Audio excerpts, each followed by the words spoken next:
Hello, I'm Kirk Berger. I'm a student in the Education Department at the College of DuPage. I'm here today to speak with you about a category of special needs that is often overlooked. The Education of Handicapped Children Act was passed by the federal legislature in 1975. The purpose of the act, now renamed the Individuals with Disabilities Education Act, commonly known as IDEA, is to ensure that children with disabilities receive a free and appropriate public education in the least restrictive environment possible. The Act defines 13 categories of disabilities to be covered. I and others would argue that one category is missing from this list. Although not considered a cognitive or physical disability, it is, however, an accepted fact that the needs of our gifted and talented students had often gone forgotten. In the next few minutes, I'll be talking to you about how the special needs of our gifted and talented students has gone unrecognized by our federal and many of our state governments. I will also speak to you about the inequity that currently exists in our schools between serving gifted, wealthier, and white students, gifted students of color, and gifted students of low-income backgrounds. Lastly, I will list some suggested ways that we as educators can help address this issue. First, what are gifted, talented students? The Marlin Report, originally given to the Congress in 1972 and recently updated, defines gifted as students, children, or youth who give evidence of high achievement capability in areas such as intellectual, creative, artistic, or leadership capacity, or in specific academic fields who need services and activities not ordinarily provided by the school in order to fully develop those capabilities. Take special note of that last part of the sentence. It read, and who need services and activities not ordinarily provided by the school in order to fully develop. Does that section not sound like the very definition of a special need? States and districts are not required by law to use this federal definition, though many do. Dr. Julia Links Roberts, Mahurin Professor at the Gifted Studies at Western Kentucky University, defines gifted and talented students in more general terms. She describes them as children with exceptional performance or the potential for exceptional performance above their age group and circumstances. In truth, there are no recognized sets of guidelines that quantitatively define if a student is or is not gifted or talented. In fact, as Dr. Roberts points out, there's even differing opinions as to whether there is only one category, that being gifted, or two, gifted and talented. By those who differentiate the two, gifted is defined as students who demonstrate exceptional performance in academics, and talented is defined as students who demonstrate exceptional performance in the arts and music. How many of these students are out there? We really don't know. No federal agency or organization collects statistics concerning gifted students. The National Association for Gifted Children, or NAGC, estimates there are 3 to 5 million gifted children in grades K through 12 in the United States. If that number is correct, it translates to approximately 6 to 10% of the total student population. This is merely an estimate of gifted students based on the exceptional academics definition. There is no estimate on the number of artistically talented students within our schools. This suggests that percentage could be even higher. According to a study done by Farkas and Duffett, published in 2008, 32% of teachers say that advanced students are a low priority in their schools. The National Association for Gifted found in recent surveys of teachers, 1, the academically advanced students are not a priority at their schools. 2, curriculum is not appropriately challenging for advanced students. 3, teachers are not trained to meet the needs of advanced students. And 4, there is a lack of accountability and reporting.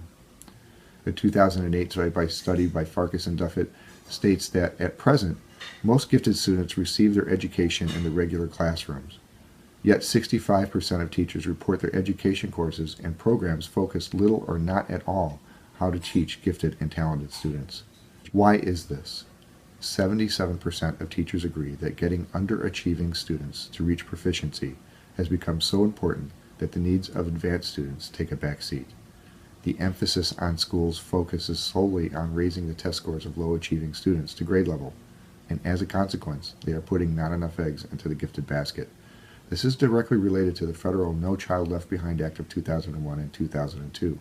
If schools don't achieve better test scores for the students of low grade level, they risk losing federal sanction. As a result, the ability and will of supplying the needs of gifted and talented students falls on the individual schools. Gifted and Talented Education, or GATE, has been relegated to a luxury status and, unfortunately, in lower income schools with limited resources, as an unaffordable expense. This is a major problem. This disparity of resources is creating greater and greater inequity in the quality of educational institutions across this country. This is even more evident when it comes to properly educating our gifted and talented students. We are creating uneven fields of opportunity based on a student's race and socioeconomic condition. Data from the Office of Civil Rights shows the present imbalance. The percentage of exceptionally performing white students is 7.5%. Asian and Pacific Islanders is 10%, while African Americans is 3%, with Hispanics at 3.5%, and American Indians and Alaskan Natives at 5%. The problem is even larger than just these numbers imply. The excellence gaps between the numbers of gifted and white students and students of more advantaged circumstances is growing at a quicker rate than numbers of gifted students of color and gifted students from low-income backgrounds. Research on student performance on state and national tests show top achievers from minority and low-income backgrounds do not perform at the same level as white students and their more financially well-off peers. From 2003 to 2011, the percentage of reduced-price lunch program eligible students who scored at the advanced level on the 8th grade NAEP math exam increased from 3 to 5%. That's a 2% increase. At the same time, the percentage of non-eligible students increased from 7 to 13%, a 6% increase, or at least 3 times higher than their less-off peers. From 2003 to 2011, the percentage of African American students scoring at the advanced level of 4th grade NAEP math exam increased from 1 to 1.1%. It's only a 0.1% increase. During the same time period, Hispanic students increased from 1 to 2%, but white students' performance increased from 5 to 9%. Only 56% of low-income first grade students who were in the top quartile were still in the top quartile by 5th grade. Relatively, 69% of higher income children were still there. 49% of gifted low-income students are likely to graduate from college versus 77% of their advantaged peers. 29% of gifted low-income students will receive a graduate degree versus 47% of the more advantaged peers. Okay, let's go over that information. That's been a lot. Let me take a moment and highlight the topics we've just covered. 1. Gifted and talented students are not listed as special needs category at this time. 2. The federal education agencies have no plans for assistance programs or data collection on gifted students. 3. As a result, these students tend to be underserved or not even recognized by many of the states and government bodies. Number 4. Low-income and minority gifted students, by percentage, suffer more than their better-off white counterparts, a trend that studies say is getting worse. Okay, this all seems pretty bleak, but there are hopeful solutions that can be tried. Katie McClarty, in her article published by the Pearson Research and Innovation Network, has suggested that providing appropriate instructional supports for our gifted and talented students need not require increasing resources. She suggests that an effective and also cost-effective tool to offer gifted students the challenges they need would just be acceleration. She writes, studies show acceleration positively impacts students' academic aspirations and achievements. Relative to non-accelerated peers, accelerated students aim for higher levels of education and complete more. There are steps that can be taken to alter the landscape and improve learning conditions for our high-performing students. 1. Join the National Association for Gifted Children and help them advocate on these students' behalf. 2.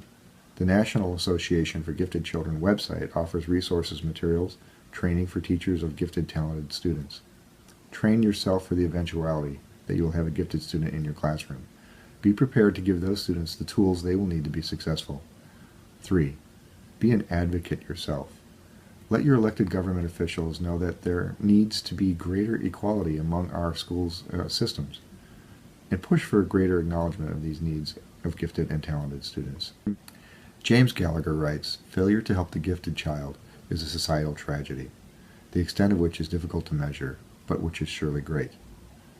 How can we measure the sonata unwritten, the curative drug undiscovered, the absence of political insight? They are the difference of what we are and what we could be as a society. The first step to resolving any problem is to first recognize that a problem exists. We've started a conversation today about a problem that needs to be cured. We've briefly talked about some solutions to that problem. You, as a future teacher, can be a part of that remedy. Please keep the conversation going. When enough of us are aware of the problem, it will be addressed. Well, that's all I've got for you on the subject right now. I hope you've learned something from all this. Thanks for listening, and goodbye.